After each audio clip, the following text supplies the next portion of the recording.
just gotten a manual breast pump, here's how to use it comfortably. Start by washing your hands and making sure all pump parts are clean and dry.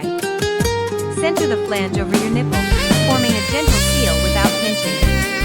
Begin with slow, gentle strokes. In the first minute, use quick, light pumps to mimic a baby's fast initial sucking. This helps trigger letdown when milk starts to flow. Once milk is flowing, switch to slower, deeper strokes to fully drain the breast. Sessions tip.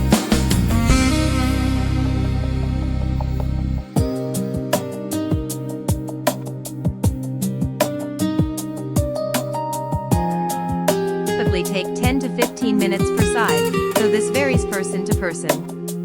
If you feel pain, stop and check the flange size and seal.